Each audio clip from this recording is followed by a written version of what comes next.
veamos qué pasó. Lo primero es que ya sabemos que el mundo estuvo temporalmente cerrado. Hubo muchísimos lugares que aún a la fecha no se volvieron a abrir y eso hizo que muchas personas y particularmente del personal de la salud tuviésemos que estar entre querer ver y no ver, una situación que se nos estaba viniendo encima. Tuvimos divisiones en el mundo, gente que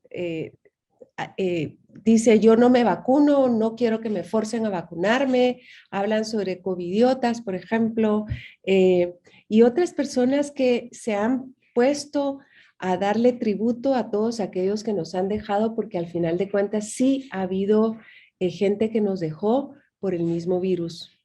Al final de la historia hay estudios que actualmente nos hablan de cómo las redes sociales han impactado en el conocimiento y en las noticias. Hoy sabemos, por ejemplo, que los antivax tienen una mayor cobertura en lo que es influencia en el mundo, porque cada antivax tiene comunicación con otro antivax y hacen cada vez más y más burbujas que se comunican unos con otros. Mientras que los pro-vax o pro-vacunas no tenemos esa interés de comunicarnos con tanta fuerza entre unos y otros, porque asumimos que por lógica lo que se está diciendo vamos a creer que es así. Y quizás esto ha sido un error y por eso agradezco a grupos como Ojo con mi Pisto que tengan este interés de seguir hablando sobre lo que hay de hechos en la ciencia. Porque al final, ¿qué es verdad? ¿Qué es lo que sabemos hasta ahorita? ¿Qué ha pasado desde que inició la vacunación? Para el día de hoy, de mañana, 25 de noviembre, porque se corta justo en esta hora, sabemos que el mundo lleva casi 260 millones de casos con 5 millones de muertos. Y si nosotros vemos quizás lo que vale la pena conocer es que han habido 3 fuertes olas en el mundo y empieza a haber una elevación importante ahorita en lo que es el mes de noviembre. Afortunadamente, hasta estos días de noviembre no ha habido un incremento significativo de mortalidad, pero yo diría que empezamos a tener ya una meseta de casos de mortalidad, es decir, están subiendo los casos y además de esto, aun cuando la mortalidad venía para abajo, pareciera ser que empieza a estacionarse los casos. Nosotros hemos contribuido con 600,000 casos y 15,000 muertes. Y solo para que veamos, ya Alemania fue el primero en acuñar el término de pandemia del no vacunado, porque para noviembre 11 ya Alemania está debatiendo sobre el si debiéramos o no imponer mayores normas, mayores restricciones a medida que ha ido incrementando el número de casos y de infectados. Asimismo, por ejemplo, Francia ha ido aumentando tanto los casos que tienen aumentos porcentuales de 2 dígitos semana tras semana.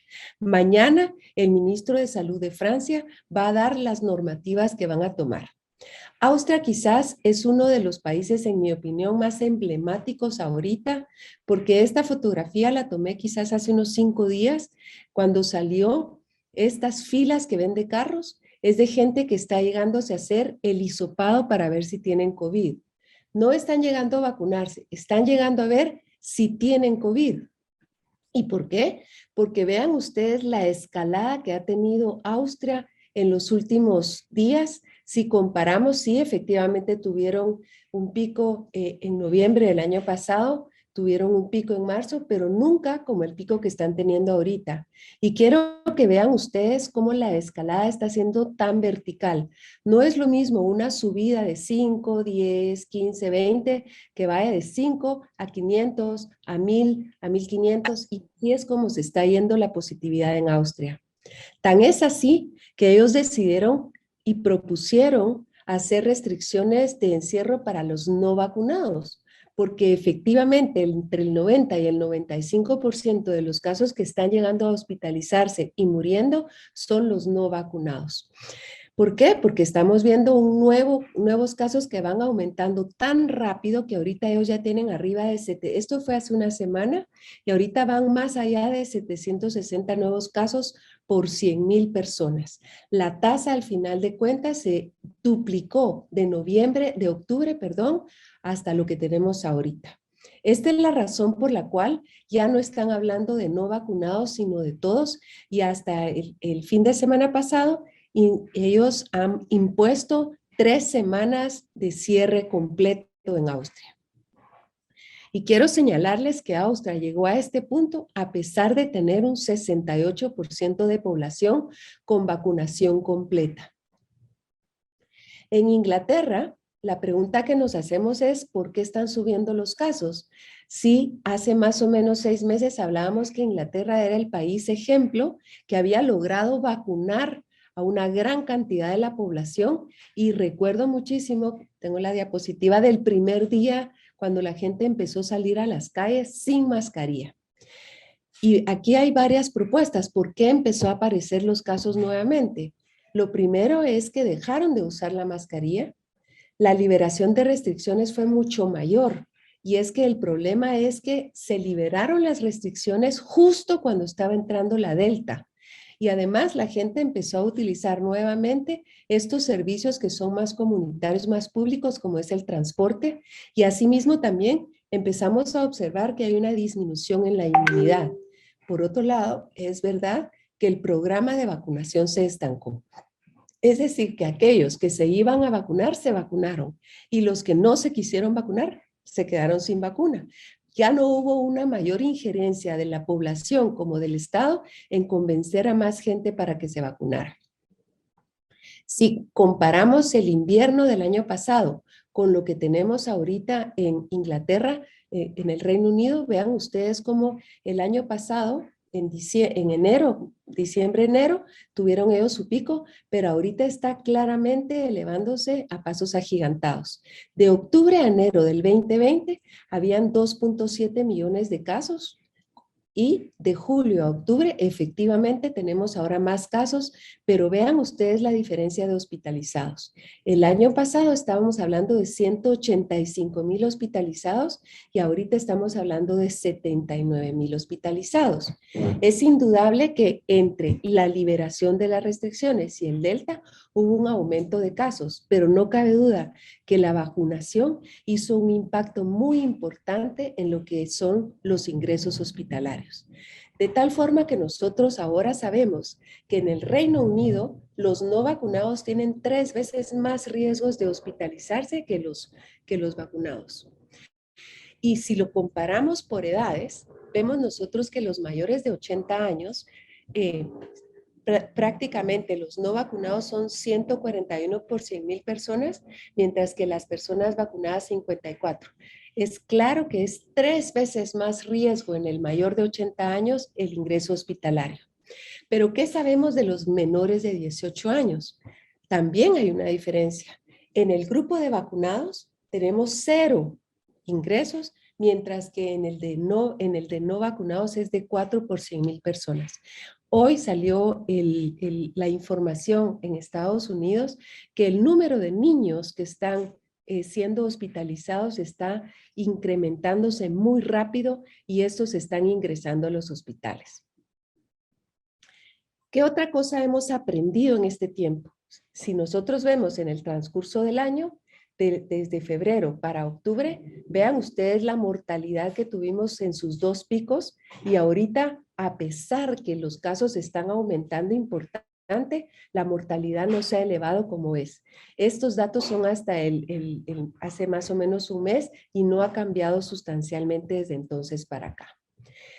Entonces me interesó ver cómo estábamos en cuanto a lo que son los continentes o digamos áreas importantes. Digamos, si nosotros vemos en la línea roja está Estados Unidos y Canadá.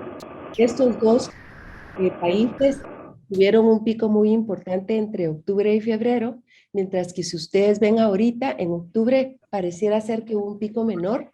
Sin embargo, es preocupante ver cómo está empezando a elevarse en estos 2 países los casos. Si vemos Europa, Europa es muy emblemático porque tuvo sus picos justo en la parte del invierno y ahorita nuevamente, pero si vemos empezando noviembre ya está casi llegando a los picos de esto. Lo que llama poderosamente la atención es nuestro pedazo, es decir, América Latina. Vean ustedes que afortunadamente nunca hemos llegado a tener estos casos, este número de casos tan importante y estamos ahorita en lo que yo he llamado la tensa calma.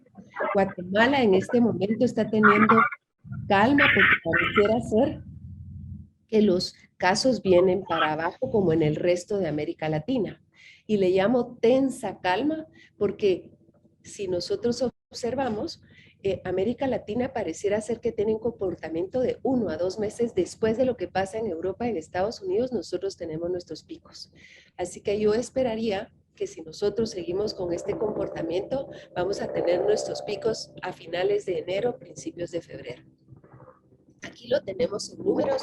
En noviembre 13, Europa tenía 37 por 100,000 habitantes, Estados Unidos y Canadá 23, y estos dos números ya subieron en el transcurso de una semana. Si nos vamos a lo que es Estados Unidos y su población general, en esta gráfica pueden ustedes observar que se distribuye por edades. Sí, siguen siendo campeones aquellos mayores de 65 años, en segundo lugar de 50 a 64, y de ahí vienen el resto de grupos. Y esto no ha cambiado desde el inicio de la pandemia. Lo que sí es importante notar es que los números se hicieron cada vez más elevados. ¿Y cómo es posible que haya números más elevados si estamos nosotros sabidos que hay vacunación? En Estados Unidos tienen ahorita una tasa de vacunación que ha llegado al 70%. ¿Y por qué es que estos datos se están dando elevados aún?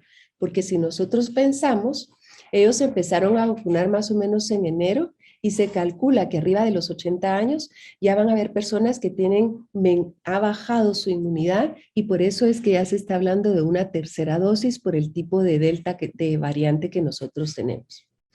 ¿Qué hay de nuevo con respecto a los niños y adolescentes? Sé que muchos de ustedes tienen niños y adolescentes, así que es importante que vean qué ha pasado. Este es un estudio que me pareció muy interesante y por eso se los puse. De marzo a agosto, vean ustedes cómo esta es la curva total.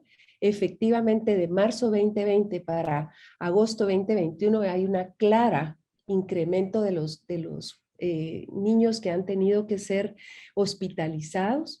Y si lo dividimos por edades, sigue siendo el más importante de 5 a 11 años, seguido por el de 12 a 17 años. Estas son las hospitalizaciones semanales. Efectivamente se ve que si lo vemos por tiempos, hay picos y esto fue en la época de invierno y esperamos que esto siga de esta forma. Esperamos también que sea un poco menos tomando en cuenta que ellos ya están vacunando.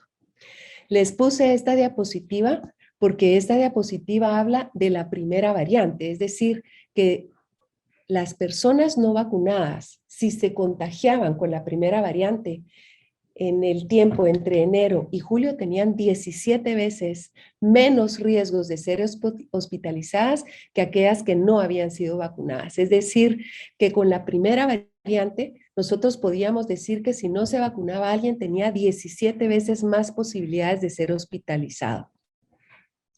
Ahora voy a hablar un poquito sobre lo que son las vacunas, solo para recordarnos.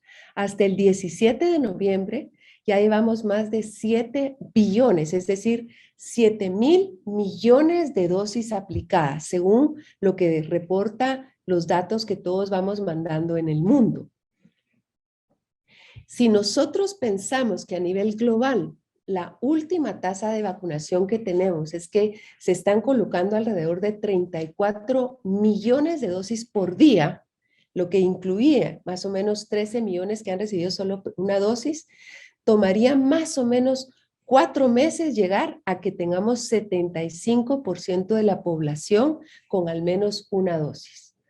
Entonces, ¿por qué les digo esto? Porque si proyectamos que siguiéramos al ritmo que vamos, podría ser que en 4 meses, es decir, tomando en cuenta que esto lo estamos hablando a finales de noviembre, Podría ser que a mediados de marzo, finales de marzo, nosotros podamos decir, bueno, 75% de la población mundial ya recibió una dosis por lo menos. Y si pensamos que algunas vacunas se ponen a los 2 meses o a los 3 meses, podría ser que entre mayo y junio podríamos hablar que esta misma población ya recibió las 2 primeras dosis. Quiere decir entonces que aún nos falta para poder llegar a esa población estimada. Esta es una gráfica que les pongo porque cuando yo les hablé a ustedes anteriormente de vacunas, estábamos diciendo que habían más de 100 vacunas que estaban en la fase 1. Vean ustedes cómo han ido saltando de fase en fase. Habíamos dicho que las vacunas cuando están en la fase 1 es cuando se están probando en animales, cuando se está pasando a grupos pequeños de adultos para ver si son seguras o no, cuando se van subiendo el número de personas que incluimos y así hasta que hemos llegado al punto que se han autorizado 15 vacunas para uso limitado o de emergencia. 8 de estas vacunas que se han probado han sido aprobadas para uso ya sin ningún problema. Pero vean ustedes cómo ya van 10 que han tenido que abandonar estos ensayos porque no funcionaron. ¿Qué otra cosa hay de nuevo con las vacunas? Bueno, recordarán ustedes que hay, y si no lo recuerdan, les voy a recordar yo, les voy a decir que cuando hablamos de plataformas de las vacunas, estamos hablando de recetas de vacunas. Entonces, cuando hablamos de la plataforma de RNA, estamos hablando de 2 vacunas específicamente, que son Pfizer y Moderna. Estas son aquellas vacunas, y los vamos a ver más adelante, que sabemos que tienen efectividad muy elevada, es decir, arriba del 90%. Vean ustedes la del vector viral, es decir, AstraZeneca, Sputnik y Johnson, que también tienen una muy buena eficacia, Sputnik arriba del 90%, AstraZeneca y Johnson oscilan entre 80 y 85%. La del virus inactivado, que son las chinas básicamente, y la hindú que acaban de autorizar el 4 de noviembre, la Coronavac y Sinopharm, que son las chinas, y esta que es la Novavax, que es una muy nueva tecnología. Solo a modo de recordarnos, las RNA o Pfizer y Moderna, lo que tienen es que tienen un pedacito del virus, del coronavirus, que lo meten en una cápsula. Esta cápsula está hecha de lípidos. Esta capsulita, como que fuera nave espacial, se mete a nuestro cuerpo, a nuestras células. Inyecta el pedacito del virus y este pedacito del virus lo único que sabe hacer, no sabe hacer otra cosa más que producir a la proteína Spike, que es la proteína, este palito que ven acá o la flechita que sale de las células, es la que nuestro cuerpo reconoce y dice, esta flechita que tiene esta célula no es normal. Y entonces nuestro cuerpo empieza a generar defensas, estas que ven acá. Estas defensas son las que ya están formadas, ya tienen la memoria, y entonces cuando aparece el verdadero virus, empiezan a atacar a estas flechitas que son las del verdadero virus. De tal manera que impedimos que estas flechas entren en nuestras células y nos generen la enfermedad. A diferencia de las vacunas RNA, tenemos las del vector viral. En vez de ir en una cápsula de lípidos, van metidas en un virus que se llama adenovirus y es esencialmente el mismo mecanismo. Esta cápsula mete al virus del coronavirus y nuestro cuerpo empieza a generar estas flechitas, el cuerpo las reconoce y hace las defensas. Y solo para que tengamos claro, nosotros tenemos 3 vacunas, AstraZeneca, Johnson y Sputnik, y todas estas tienen la misma receta, todas tienen la cápsula de adenovirus. La diferencia es el tipo de adenovirus que tienen. Las 3 durmieron al adenovirus de tal forma que no nos puede infectar, porque solo faltaba que esta cápsula nos infectaba. AstraZeneca fue genial porque lo que hizo fue elegir un adenovirus de chimpancé, porque ese adenovirus a nosotros no nos va a contagiar. Mientras que Sputnik y Johnson lo que hicieron fue que el adenovirus 26 lo modificaran para que no no se replique, no nos infecte, y la Sputnik además, en vez de usar el adenovirus 26 como único, agregó otro adenovirus que es el 5. Por eso es que ustedes ven que hay Sputnik 1 y Sputnik 2. Sputnik V quiere decir vacuna de Sputnik, no es Sputnik 5, es Sputnik vacuna, y es la Sputnik 1 y la Sputnik 2. ¿Qué vacunas, qué vacuna nueva, digamos, o qué nueva receta o plataforma hay? Es la vacuna de proteínas o la Novavax. ¿Qué es esta vacuna? Es genial porque lo que hicieron fue que ese pedacito de virus no lo meten en ninguna cápsula, sino lo meten en otro virus que se llama baculovirus. Este virus, en vez de metérnoslo a nosotros y que nuestro cuerpo haga el trabajo, se lo meten a células de la polía. Y es la polía la que genera a estas flechitas o estas proteínas spike. Estas proteínas spike después se mezclan con lo que son células de árbol de la corteza de jabón, y entonces esto es lo que a nosotros nos inyectan, nuestro cuerpo las reconoce y esto es lo que nosotros hacemos de defensas. Y por último están las chinas y la hindú, que lo que hacen es que nos inyectan el virus completo del coronavirus, solamente que está dormido, está inactivado, no nos puede enfermar. Y el cuerpo lo reconoce y en vez de que el cuerpo trabaje en generar las flechitas, nosotros ya le damos las flechitas y empieza a hacer las defensas para nosotros. ¿Qué vacunas tiene Guatemala? Guatemala tiene la gran fortuna de tener las 4 mejores. Tiene Pfizer y Moderna, tiene AstraZeneca y Sputnik. No me voy a meter ahorita a hablar si son donativos, si son compradas. Para fines prácticos, esto es con lo que Guatemala cuenta. ¿Qué datos hay con respecto a lo que son vacunas? Bueno, son seguras. El estudio que sacaron en septiembre 16, que lo publicaron, demostró que la vacuna es muy segura. Recordarán muchos de ustedes que empezaron a hablar que las vacunas estaban dando una inflamación, como que se estaba hinchando el corazón, y eso se le llama una miocarditis, o que estaba inflamando la envoltura del corazón, lo que se llama pericarditis. Cuando se hicieron el análisis, verdaderamente el análisis de realmente qué diferencia hay entre vacunarnos o tener COVID y los efectos que pueda tener, encontramos que si a mí me da COVID, son todas estas líneas amarillas, ustedes van a ver que hay 125 personas por 100,000 que le pueden dar daño renal, mientras que con la vacuna ninguna. Vean ustedes que el virus nos puede dar arritmias, tanto arritmias como daño renal son las más frecuentes junto con tromboembolia pulmonar. Pero, ¿qué es con respecto a miocarditis y pericarditis? Si bien se ha visto que la miocarditis nos la puede causar el virus, vean ustedes, de 100,000 personas a 11 le puede dar miocarditis. Si yo vacuno a 100,000 personas, a 3 le puede dar miocarditis. O sea, existe el riesgo, pero es tan mínimo que por esa razón se consideró que era una buena idea continuar con la vacunación. Ahora, vimos que sí son seguras, pero ¿será que verdaderamente han demostrado que son efectivas? Y en el transcurso del tiempo era lo que a mí me interesaba saber. Es verdad, sabíamos que cuando nos las pusieron eran increíbles porque miren ustedes la efectividad que tenían contra la infección, es decir, arriba del 90%, tanto Moderna como Pfizer.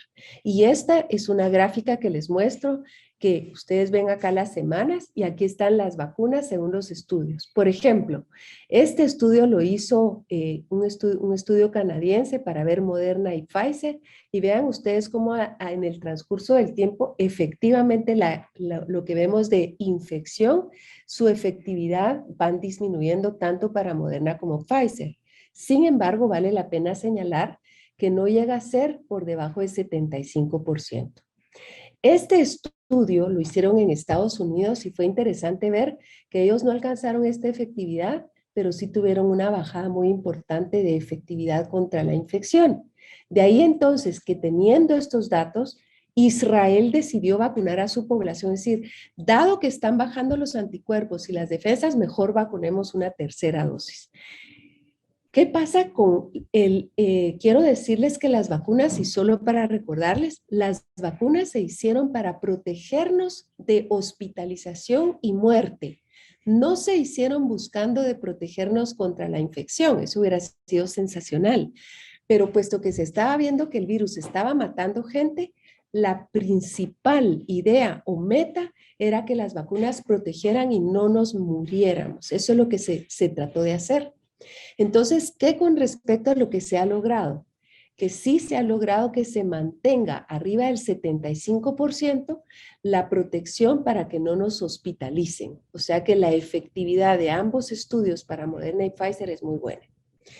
Este es un estudio que se los voy a colocar porque fue publicado apenas este año en noviembre y me parece muy bueno porque en primer lugar es un estudio que no patrocinó ninguna farmacéutica, lo hicieron en Texas y Texas es un estado que no ha sido estricto con las medidas, de hecho nunca ha puesto la mascarilla obligatoria, no ha puesto restricciones y tienen muy bajas tasas de vacunación. Este estudio lo hicieron para que la gente con datos decida vacunarse. Ellos tomaron los datos que tienen de la gente que ha salido positiva por hisopado de PCR o antígeno, vieron que tanta mortalidad había según los récords en Texas y vieron que tanta gente se había vacunado. Estados Unidos solo tiene estas 3 vacunas, Pfizer, Moderna y Johnson. Ellos dividieron el estudio en 2 grupos, de enero a octubre para ver cómo nos había ido en el transcurso del 2021, pero hicieron un subgrupo entre septiembre y octubre porque ellos en este momento fue el ingreso de la Delta. Ellos juntaron 1.500.000 personas y la dividieron entre no vacunados, vacunados y parcialmente vacunados.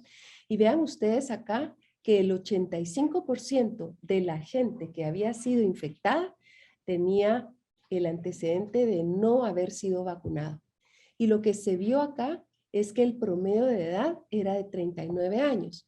Tiene sentido porque recuérdense que aquí empezaron a vacunar por etapas, por edades. Entonces, es esperable que haya sido más frecuente en el no vacunado, el joven. Por otro lado, fue interesante ver que pegó más a las mujeres que a los hombres. Y cuando vemos nosotros por edades cómo nos fue, fíjense ustedes que vimos que si juntamos a todas las edades, había 14,000, para ponerlo más fácil, las personas no vacunadas tenían 45 veces más riesgos o más veces el virus que las personas vacunadas. O sea, si yo me había vacunado, yo tenía mucho menos riesgos de hacerme positiva. Pero si nosotros lo mirábamos por edades, lo que llamó la atención fue que entre 12 a 17 años, si comparábamos al vacunado con el no vacunado, el no vacunado tenía 65 veces más riesgos de ser positivo. Lo mismo, vean ustedes que el de 65 a 74 tenía 58 veces más riesgos de tener el virus cuando no estaba vacunado. Pero cuando lo vieron entre septiembre y octubre, que fue cuando entró la Delta, ellos vieron que si bien bajó el riesgo para cuanto vacunado contra no vacunado, aún así el no vacunado tenía 13 veces más riesgos de adquirir el virus Delta. Y otra vez vimos que efectivamente seguía habiendo diferencia por edades. Es decir, que si nosotros vemos de enero a octubre y metemos lo que es la Delta, efectivamente, y esta es la curva de los completamente vacunados, vean ustedes qué importante es la diferencia de tener la enfermedad, es 13 veces mayor si yo no me he vacunado. Pero recuérdense que las vacunas no se hicieron para evitar la infección, pero aún así qué interesante, porque vemos que a lo largo del tiempo han demostrado que la vacuna, además de evitar hospitalizarnos y morirnos, también tiene impacto en que no nos infectemos. Ahora veamos en mortalidad, ¿será que cumplió la meta que se había propuesto las vacunas? El no vacunado fue el grupo mayor. 85% de los que se murieron eran no vacunados. Efectivamente, seguía siendo el grupo de riesgo de 67 años, pero lo que me llamó más la atención es que sigue siendo el grupo de mayor riesgo el masculino. Por otro lado, cuando se vio en cuanto a mortalidad, el que se moría era el no vacunado y tenía 40 veces más riesgos de morirse que el vacunado. Y cuando se vio por edad, que esto es muy importante que lo vean, una persona de 18 a 29 años tenía 99 veces más riesgos de morirse que el vacunado de 18 a 29 años. Cuando juntamos a todos los grupos por edad y lo comparamos por el Delta, que fue de septiembre a octubre, el no vacunado tiene 20 veces más posibilidades de fallecer. Y nuevamente sí hubo diferencia por edad. Así que si nosotros hablamos de mortalidad, vacunarnos nos va a proteger. El no vacunado tiene 20 veces más riesgos de fallecer que el vacunado.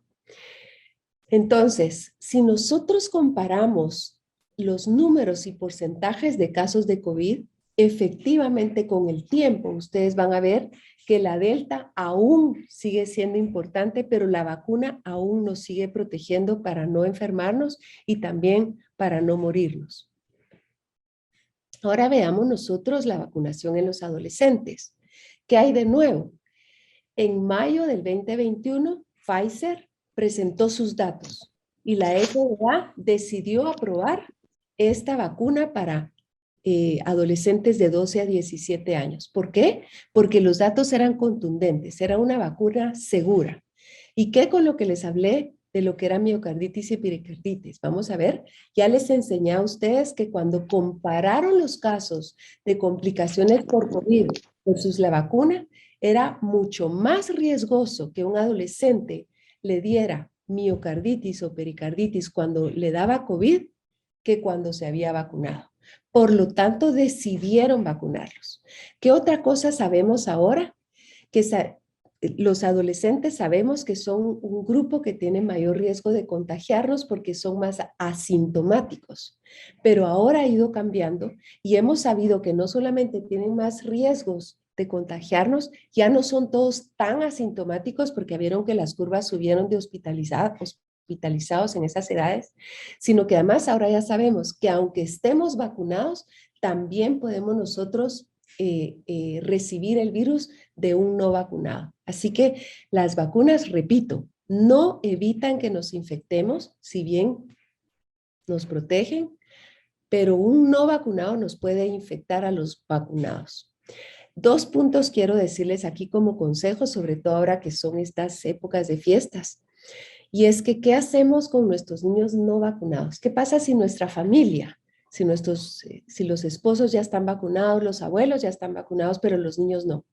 Tenemos que seguir actuando como que no estamos vacunados, porque hoy sabemos que la variante Delta es agresiva y ahora sí podemos decir que es agresiva incluso con niños y adolescentes. Por lo tanto, tenemos que evitar aglomeraciones, tenemos que seguir utilizando mascarilla y mantener distanciamiento social y mantener ventilación. Y el otro punto es un consejo para aquellos que aún con toda esta evidencia han decidido no vacunarse, se recomienda fuertemente que no viajen, porque cuando ellos viajan tienen mucho riesgo de infectarse y el viaje los puede hacer quedarse en el país donde están y tener dificultades para nuevamente venirse. Vean ustedes acá, otra vez solo como un recuerdo, la diferencia de riesgo de cuando yo tengo COVID, me puede dar miocarditis, y cuando a mí me han vacunado, este es el riesgo que a mí me puede dar miocarditis. En cuanto a la tercera dosis, que yo sé que es uno de los puntos álgidos en este conversatorio, es que, ¿por qué entonces se decidió tener una tercera dosis? Porque vimos que está bajando las defensas. ¿Quiere decir entonces que de nada ha servido vacunarnos? Al contrario, el que nos hayamos vacunado en este tiempo nos protegió para la ola Delta. Por eso es que seguimos vivos. Pero si seguimos a este ritmo, con la cantidad de gente no vacunada que sigue transmitiendo el virus, y que nosotros, aun cuando estemos vacunados, podemos adquirir este virus, debemos tener anticuerpos o defensas suficientes para seguir teniendo esta como cubierta para que no nos infectemos. Hay varios puntos porque este artículo me pareció sumamente interesante de por qué razón tendríamos que vacunarnos y qué es el abordaje que se tiene que dar. Estados Unidos, este artículo es relativamente nuevo y lo que habla es que en octubre, hace apenas un mes, la FDA y el CDC aprobaron el refuerzo de la vacuna y se aprobó de la siguiente forma. Todas las personas que tuvieron 2 dosis de Pfizer o 2 dosis de Moderna, se recomienda una única dosis más de refuerzo que puede ser tanto de Pfizer como de Moderna como de Johnson Johnson. Esto se ha recomendado inicialmente para mayores de 65 años y para personas de 18 a 64 años que tienen algún riesgo o para personas que tienen algún riesgo por una enfermedad ocupacional, es decir, bomberos, gente que trabaja en morgues, gente que trabaja en hospitales, en clínicas, etc. Hoy ya se liberó el uso de la tercera dosis en varios estados para toda la población de 18 años en adelante. En cuanto a la vacuna de Johnson, muchos de nuestros conciudadanos fueron a vacunarse a los Estados Unidos con la Johnson. En aquel entonces sabíamos que una dosis era suficiente para alcanzar un buen nivel de anticuerpos, pero tomando en cuenta que todos los anticuerpos van bajando y que esta solo fue una dosis, hoy se recomienda que todas las personas que tuvieron Johnson como una única dosis se pongan un refuerzo. Este refuerzo puede ser una segunda de Johnson, puede ser Moderna o puede ser Pfizer. ¿Qué ventajas tiene el ponerse este refuerzo? Bueno, por supuesto que el reducir la infección sintomática, el que no estemos transmitiendo, el que no nos lleven a un hospital, el que no nos muramos, eso es claro. El tema acá, y por eso es que hay mucha discusión en algunos lugares, es que la información aún es preliminar, aún es limitada. El primer estudio que se presentó y razón por la cual FDA lo aprobó fue hecho por Pfizer, entonces no es lo mismo que lo haga una universidad, que lo haga un país que no tiene patrocinio, etcétera, a que lo haga la misma empresa. Pero los datos fueron muy contundentes de cómo efectivamente se suben los anticuerpos. Por supuesto que existen muchas dudas. ¿Será que entonces, si nosotros nos vacunamos con las primeras 2 dosis, cuánto tiempo yo voy a mantener estos anticuerpos? Porque no es que lleguen a 0. ¿Cuánto tiempo duran? Y si me ponen a mí este refuerzo, ¿qué efecto tiene en salud pública? Es decir, ¿cuántas veces nos tendríamos que vacunar los vacunados para que la pandemia desaparezca? Que ahorita vamos a ver eso. Lo que sí sabemos es que los eventos han sido sumamente raros, están limitados los datos que hay a los más jóvenes, pero básicamente no hay mayores problemas. Ahora, esta tabla que les pongo acá, se las pongo porque me parece importantísimo dado la población y el público que ustedes juntan, porque siempre están como cuestionando muchas cosas.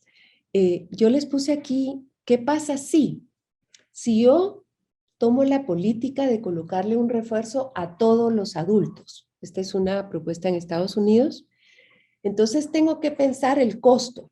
Tengo que hacer que haya puestos de vacunación de tercera dosis, tengo que distribuir, almacenar el costo administrativo, ver qué tanto evento adverso tienen aquellos que se ponen el refuerzo. Esos son los costos específicos. El costo, digamos, el beneficio específico que yo puedo tener es que es muy probable que yo mejore el pronóstico clínico de los que yo vacune, por supuesto. Que además posiblemente yo reduzca la transmisión en este grupo. Ahora bien, el efecto que tiene sobre la población general es mínimo. Mientras que si yo hago un incremento en la promoción de vacuna, es decir, que todos los no vacunados se vacunen. Entonces, yo lo que tengo que meter como costo específico es esto que ustedes ya están haciendo. Que los grupos se comuniquen, se publiciten, se hablen, que es importante vacunarnos. Que los vacunados invitemos a los no vacunados. No nos enojemos con las personas no vacunadas, sino expliquemos, entendamos y comprendemos qué hace que no se vacunen. Educar. ¿Ya? Y el beneficio, por supuesto, va a ser una mayor protección y muy probablemente vamos nosotros a tener tal impacto en las regiones donde no había una buena vacunación inicial. Entonces yo me podré ir enfocando por áreas. La otra es qué pasa si yo empiezo a hacer pruebas otra vez rápidas para tener una mayor estrategia. Yo voy a irme a las poblaciones que no tienen muchos vacunados y voy a ver allá los positivos y los voy a empezar a resguardar, voy a poner limitación, los voy a dejar en cuarentena, etcétera, etcétera. Y la otra es, por supuesto, aquellos países que tienen vacunas, porque recuérdense que sabíamos que los países del primer mundo tenían 7 vacunas por habitante. Eso es lo que ellos habían ya comprado, pagado, almacenado, etcétera, etcétera. ¿Qué pasaría si ellos en vez de tener esta cantidad de vacunas nos empiezan a dar a los países que no tenemos suficientes vacunas? Y es quizás una de las estrategias que ahorita están haciendo en Estados Unidos, razón por la cual recibimos 6,5 millones de vacunas de Moderna. ¿Y por qué? Porque si hay más países vacunados, va a haber menos riesgos que Guatemala, por ejemplo, haga una variante chapina, o por ejemplo que haya una variante de Venezuela, o que haya una variante nuevamente como pasó en la India, la variante Delta. Entonces, la meta sería que como planeta todos nos vacunemos. ¿Qué otra cosa hay de nueva? ¿Qué pasa si yo cruzo vacunas, que se llama vacunación heteróloga? Entonces, ¿qué es lo que se ha visto ahorita en la ciencia? El Instituto Nacional de Salud de los Estados Unidos dice que si yo cruzo las vacunas, es decir, yo tuve Moderna y me pongo Pfizer, o yo tuve Pfizer y me pongo Moderna, o yo tuve Johnson y me pongo una Moderna, o yo tengo AstraZeneca y me pongo Moderna, o me pongo Pfizer. ¿Qué pasa?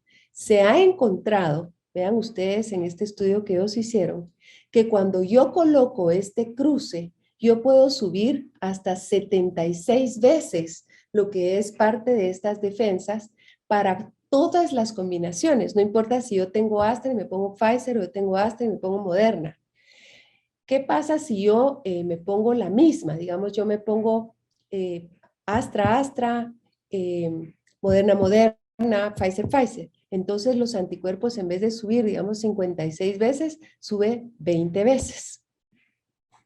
Si yo lo hago heterólogo, me va a subir hasta, vean ustedes la diferencia. Entonces, yo quiero decirles con esto que vacunarnos es una decisión personal, pero recientemente he estado leyendo, he estado reflexionando y he entendido que cualquier decisión que uno toma, por personal que uno la tome, por individual que uno haga el pensamiento y la decisión de esto, de este camino que uno tome, tiene un impacto a nuestro alrededor. Desde el momento en que yo me pueda convertir en vegetariana, por ejemplo, tiene un efecto, porque mi familia va a tener un cambio también en su dieta, porque probablemente mi organismo va a cambiar, el efecto siempre tiene un impacto a mi alrededor.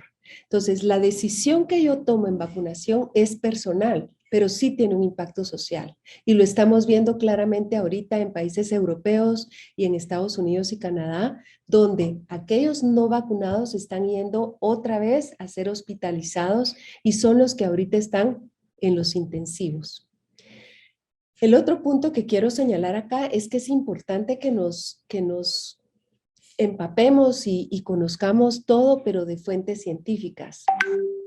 Cada vez estamos teniendo más y más información y como se los dije desde un inicio, desafortunadamente estamos teniendo mucha gente que tiene muchos datos que no son reales. Así que para fines prácticos yo les pediría ahorita que nos unamos como especie, como planeta. Unámonos para que entonces juntos podamos vencer el virus. Y la forma en que podemos ahorita prevenir que nos infectemos es seguir utilizando la mascarilla y para estas fiestas, por favor, pensar, tengo que ir, debo reunirme, es necesario, claro que es necesario, pero de verdad es imprescindible que yo estas fiestas vaya a los convivios, vaya a una reunión de amigos. Los amigos nos hacen mucha falta, pero no es el momento aún. Yo les puedo asegurar a ustedes que estamos mucho más cerca de la salida que cuando todo esto empezó. Muchas gracias. Bueno, muchísimas gracias, doctora Casali. Ahora vamos a leer algunas de las preguntas que nos puso la audiencia en el chat para que podamos resolverlas. La primera es es de René Arias. Hola, tengo una pregunta. ¿Sputnik V también es vacuna RNA? No, Sputnik, Astra y Johnson son vacunas que se llaman de vector viral, es decir, tiene el pedacito del virus, pero va envuelto en adenovirus, por eso se le llama vector viral. Gracias. Luego nos pregunta Oscar. ¿Las vacunas cubanas en qué situación o momento se encuentran? Bueno, lo que nos pregunta es si ya van a ser aprobadas. ¿Y cuál es la razón por la que Estados Unidos no acepta Sputnik? Las vacunas cubanas, en mi opinión, están ahorita en un buen proceso. Ya en Cuba están en aceptación de emergencia. Ellos ya las están usando. En mi opinión, no creo que les vaya a faltar mucho para que las puedan someter a OMS para que esta pueda ser aprobada por los datos que ellos puedan presentar. ¿Por qué no acepta Estados Unidos la Sputnik? Y yo le diría Estados Unidos, Europa y la OMS. Bueno, se lo voy a poner desde términos, mi percepción, desde términos no geopolíticos. Pero pensemos, la OMS aprueba vacunas que tengan no solamente seguridad y eficacia, sino que además tengan la capacidad suficiente de ser distribuidas y maquiladas. Si yo tengo un buen producto, pero no lo puedo distribuir, yo no puedo darle el visto bueno, porque voy a quedar mal como agencia. La agencia de OMS está aprobando lo que es seguro, es eficaz y que además tiene la capacidad de ser bien distribuido con controles de calidad.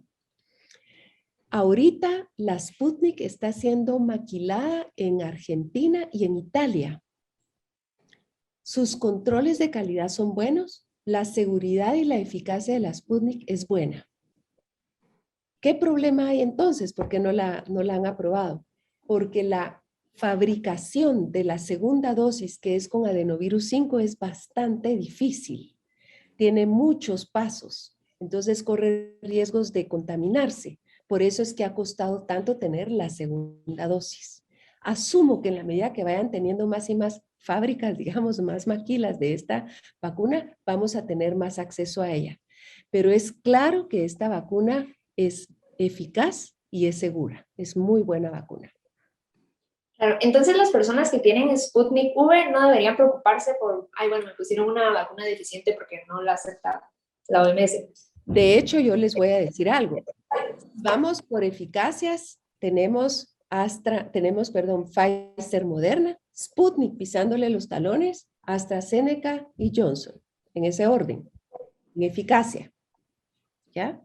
De nuevo, ¿qué otra cosa le falta a la Sputnik para que las acepten? Más estudios, más publicaciones.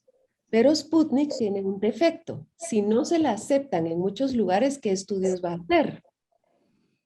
¿Sí? Por ejemplo, Pfizer tiene la gran ventaja de que además de ser segura y muy buena vacuna, Israel vacunó todo su país con Pfizer. Entonces tenemos datos de toda una población por edades, por género, por enfermedades, etc. En mi opinión, pensaría, Rusia podría hacer este estudio, ya lo pudo haber hecho en Rusia hace mucho tiempo, ya lo pudo haber hecho en Argentina. Los argentinos publicaron ya un estudio donde presentaron el uso de la Sputnik con Moderna después, cómo les fue. Una de Sputnik y una de Moderna. y la respuesta fue muy buena. Así que en cuanto a cruce de vacunas, funciona. Gracias. Nos están preguntando también sobre la aplicación de una tercera dosis. ¿Se necesitaría para todas las marcas de vacunas o solo para algunas? Hoy, como les puede demostrar ahí, Pfizer, Moderna bajan, también se ha visto con Astra, también se ha visto con Johnson y con Sputnik, repito, desafortunadamente nos faltan más estudios, pero por lógica, siendo los mismos recetas, digamos, uno pensaría que también baja las defensas. Gracias. Ahora tenemos una pregunta de Gretel Díaz. ¿Por qué algunas personas tienen una mejor recepción de la vacuna Moderna? Bueno, pensemos. La percepción se da porque Pfizer, digamos, si lo ponemos en números, Pfizer contiene 30 de RNA y Moderna tiene 100 de RNA. Cada dosis que nos han puesto, a los que recibieron Pfizer tuvieron 30, los que recibieron Moderna tuvieron 100 de RNA. Y cuando hicieron los estudios para ver cómo les fue con la Delta, Moderna le ganó por unos puntitos, digamos, a Pfizer. Por eso es que piensan que Moderna fue mejor. Hoy se recomienda que la tercera dosis de Moderna ya no sea 100, sino sea la mitad. Porque vimos que con Pfizer 30 fue suficiente. Moderna, por lo tanto, podría ser 100, 50 la tercera dosis. Porque a algunas personas les va muy bien cuando se ponen una vacuna ARN, me refiero a que casi no tienen síntomas después de ponerse la vacuna, y otras, bueno, fue mi caso, terminan en cama y no salen de ahí durante 4 días. Creemos que esto tiene mucho que ver con la reactogenicidad, se llama. Digamos que a mí me vacunan, recuérdense que nos están metiendo algo que no es de nuestro cuerpo. Nuestro cuerpo lo reconoce y está trabajando. Mientras más robusta es esta reacción, mientras yo más me peleo, ¿ya? Más anticuerpos estoy formando contra esta, más reacción tengo. Por eso es que se ve más reacción en los jóvenes que en los de la tercera edad. Los de la tercera edad ya no tienen esa robustez para hacer sus defensas, mientras que el joven sí. Por eso es que nuevamente hay más reacción entre jóvenes que entre mayores. Gracias. Luego nos pregunta Oscar. ¿Cuál es el porcentaje de vacunados en Guatemala? Y de continuar así, ¿cuándo estaría totalmente vacunada la población? Es una excelente pregunta. Y yo creo que aquí es importante que lo veamos. Guatemala hasta el momento sabemos que ha vacunado, digamos que con 2 dosis al 29%, 30% de la población, ¿ya? Eso hasta el día 22 de noviembre, digamos, que le hemos dado al 30% de nuestra población, le hemos dado las 2 dosis. Bueno, si nosotros pensamos que Guatemala, según los datos que yo aquí tengo, tiene un promedio de 51,000 dosis diarias dadas, pensaríamos que necesitamos 65 días más para poder vacunar a otro 10%. O sea, si nosotros estamos ahorita en noviembre, más o menos a finales de enero, nosotros tendríamos un 40% de población vacunada, ¿sí? Con 2 dosis. Quiere decir que Guatemala, si nos ponemos a pensar que cada 2 meses, al ritmo que vamos a ir vacunando dos vacunas, probablemente nosotros en los siguientes 6 meses, 8 meses, podría ser que lleguemos a tener un 60% de vacunados. La meta debiera ser llegar por lo menos a un 80%. Por eso es que cuando a mí me preguntan como más o menos cuándo cree uno que vamos a terminar todo este lío, yo siempre les digo, bueno, tomen en cuenta en qué país estamos. En el 2022, Guatemala todavía va a estar corriendo para llegar a tener el 80% de los vacunados con 2 dosis. Si es que hacemos todos cola y todos queremos vacunarnos, que es el otro punto. Si todos queremos ir a vacunarnos y tenemos los insumos, necesitaríamos más o menos entre 6 y 8 meses para llegar a tener el 80% vacunados, al ritmo que vamos. Gracias. ¿Qué opinas sobre el plan de vacunación en Guatemala? ¿Cree que ha habido negligencia e improvisación?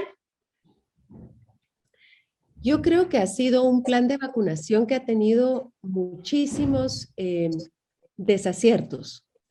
El primero es que cuando salieron las vacunas, Moderna y Pfizer a nivel mundial fue acaparada, digámoslo así, por el hemisferio norte. Entonces Guatemala dijo, como no tenemos chances de comprar estas vacunas, apuntémonos para AstraZeneca. Y ustedes recordarán que AstraZeneca la pararon de producir porque empezaron a ver este problema de los trombos. Pero asimismo también empezaron a acaparar AstraZeneca. Guatemala no hizo todas las gestiones para ponerse en fila, para que cuando ya le sobraran un poquito de Moderna, un poquito de Pfizer, un poquito de AstraZeneca, entráramos a tener de estas. Y le apostó a una vacuna, que es la Sputnik, que hoy podemos hablar que tiene eficacia y que es segura. Cuando le apostó, no habían suficientes estudios, ¿ya? Entonces se tiró algo que afortunadamente es mejor que las vacunas chinas, por mucho. Entonces pensamos, le apostó a una vacuna que no se conocía, que afortunadamente salió buena, pero además con defectos terribles de maquilación y distribución. Pero este es el insumo. Ahora veamos nosotros nuestra organización. Yo creo que ha faltado muchísima comunicación, muchísima. Por eso recalqué que los anti-vax tienen una red extraordinaria de comunicación entre ellos y de fake news, mientras que nosotros, los que somos pro vacunas, etcétera, creemos que por lógica es increíble que la gente no se vacune, cuando lo que podemos hacer nosotros es contar que ya nos vacunamos y no nos pasó nada, que seguimos siendo fértiles, que no se nos pegan los tenedores, que no nos convertimos en animales. O sea, todas estas historias que han salido, creo que es importante que nosotros las digamos, que las repitamos, ¿ya? 1 y 2. Nuestro país es muy especial. Nuestro país tiene población indígena, tiene población rural, tiene población urbana, con unas diferencias abismales en cultura, educación, acceso, etc. Si nosotros pensamos que en nuestro país se consideró ir a vacunar a la gente a nivel rural, de forma cuasi obligatoria, sin que se había hablado de la vacuna, de sus efectos, de sus beneficios, no se había hecho suficiente información sobre el COVID. Llega un grupo de personas con mascarillas, con gorras, con unas cajas con hielos y unas agujas, pero además de eso muchos de estos voluntarios militares a áreas donde había habido conflicto armado. ¿Cómo podemos nosotros hacer que la vacuna llegue y sea algo agradable? No sea agradable, pero que sea algo bien recibido. En mi opinión, me parece muy buena su pregunta, Oscar. Creo que debiera haber un grupo multidisciplinario. Urge tener sociólogos, antropólogos, para poder, porque yo como médico sé lo que necesito, sé cuánta dosis, sé cómo ponerla, pero ¿cómo hago yo cómo conozco qué población, cómo hablarle a alguien de Canjobal, Chuj, Mam, Quiché, qué costumbres, qué pasó, cómo les puedo llegar a que conozcan la importancia de la vacunación? Así que sí, creo que ha faltado en un país sumamente diverso y complejo. Gracias. Nos pregunta Mónica si se ha dado algún tipo de capacitación a los médicos para que ellos incentiven la vacunación, sobre todo en los más jóvenes. Buenísima pregunta. Creo que ese es otro defecto que hemos tenido, Mónica. Hemos tenido ahorita el problema serio que muchos de los vacunadores no tienen el conocimiento suficiente. Se les mandaron las dosis, se les dijo que no podían vacunar en su momento, digamos, a las lactantes. y no se les volvió a cambiar el chip, no se les dijo, no, mire, las lactantes tienen que vacunarse. Entonces todavía hay población de lactantes que les dicen que no pueden ser vacunadas. Y todo porque no se les está capacitando de forma continua. Es un excelente punto. Si se tuvo algún efecto secundario con una vacuna, como neuritis óptica, ese ejemplo nos ponen, ¿es riesgoso o no someterse a un refuerzo? Muy buena pregunta. Hoy sabemos que las personas que han tenido estos efectos pueden recibir la dosis de refuerzo. Desafortunadamente desconocemos muchas cosas, ¿ya? Desconocemos si esto va a ser reversible a la larga, desconocemos muchas cosas, pero sí conocemos que el no vacunarnos nos pone en mucho riesgo. Por eso es que es una balanza, corro el riesgo, tomo medicamentos preventivos o no preventivos, sino que pudieran minimizar o disminuir los riesgos. Entonces, por eso sí se recomienda vacunarse. ¿Qué opina de que el gobierno quiera que los estudiantes regresen a las escuelas y colegios en 2021 sin evaluar los riesgos que puede haber? Pregunta Oscar. Oscar, nuevamente, qué buenas preguntas. Efectivamente, yo soy de la opinión que no es el mejor momento para retornar. Comprendo que la parte de educación está verdaderamente desfasada. Creo que ahí es parte de lo que hablaba. Si creo que se ha manejado bien el tema de la vacunación, creo que no, creo que han habido desaciertos. En cuanto a lo que es la pandemia per se, yo creo que ha hecho falta un trabajo en conjunto, un poco más multidisciplinario y de tener tanto al Ministerio de Educación como al Ministerio de Salud para ir entre ambos lidiando cuáles son los momentos o las ventanas para poder dejar a los niños ir a clases. En este momento estamos viendo que está escalando el virus, que está pegándole y hospitalizando más a niños y adolescentes, y nosotros todavía no tenemos esta población cubierta. Es mi opinión que no es el mejor momento, a pesar de que sí estoy sumamente preocupada de los efectos adversos que ha tenido el no ir a las escuelas a estudiar. ¿Existe la posibilidad de efectos secundarios que a mediano plazo afecten las articulaciones? Por ejemplo, el desarrollo de una artritis. La pregunta se debe a que a mi alrededor he detectado el incremento de casos de esto que antes no los escuchaba.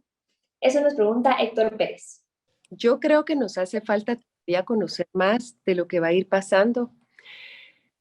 Quiero hacerle la observación que todas generan respuestas, digamos, de cuerpos, que las respuestas inmunes se ven, usted lo sabe muy bien, se ven relacionadas muchísimo a lo que son citoquinas, etcétera, y células T.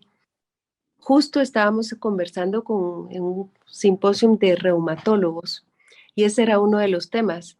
¿Dónde queda la respuesta inflamatoria? ¿Dónde queda la inmune? ¿A dónde llega?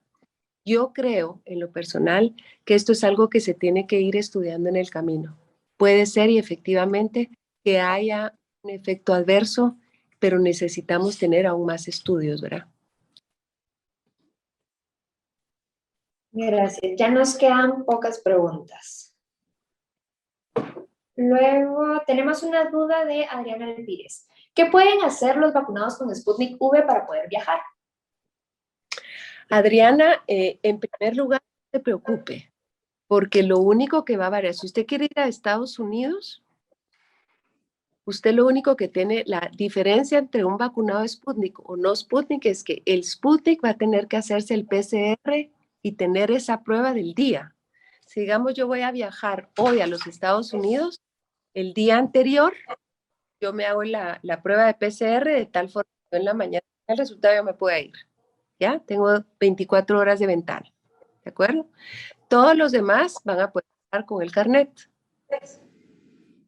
Si quieren ir a Europa, perdón, por vía Madrid, el carnet no les va a ser suficiente. Necesitan PCR y llenar un formato que bastante engorroso, pero fácil después para entrar. Gracias. Y vamos a leer una última pregunta.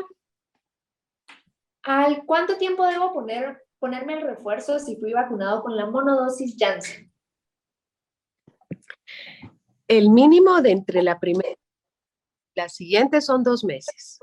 Yo me vacuné en enero, voy a vacunar en marzo o abril. 2 meses. Y bueno, la verdad es que nos enviaron otra pregunta al chat personal y a mí me parece que es bastante importante. El hecho de que yo ya tenga las 2 dosis de la vacuna contra COVID-19 debería disuadirme o influye en el hecho de que yo me deba vacunar contra la influenza. Qué buena pregunta. A mí me gustaría que un día habláramos de la influenza. Influenza es otro virus que nosotros creíamos que iba justo igual que el COVID. Hoy no entró, probablemente el COVID ocupó su espacio, pero hoy sabemos y calculamos que vamos a tener influenza también. ¿Por qué? Porque como estamos con mascarilla, protegidos, etcétera, no tuvimos chance de tener como contacto con esto. Entonces, vale la pena que tomemos en cuenta que sí, hay que vacunarse contra influenza, porque vacunarnos de COVID no nos protege contra influenza. Vacunarnos contra COVID no quiere decir que desaparecimos a la influenza. Hay que vacunarnos con las dos. Gracias, perdón, tenemos una duda más. Por Mi favor. hija se vacunó en septiembre con la segunda dosis contra COVID. ¿Puedo aplicarle la de prevenir el virus del papiloma humano? Sí, miren, todas las vacunas son compatibles con COVID. No hay ninguna contraindicación. Yo me puedo haber vacunado ayer contra COVID y hoy me puedo vacunar contra papiloma. Por favor, no se preocupen. Ya sabemos que podemos vacunarnos con la COVID y con las demás, sin ningún efecto secundario.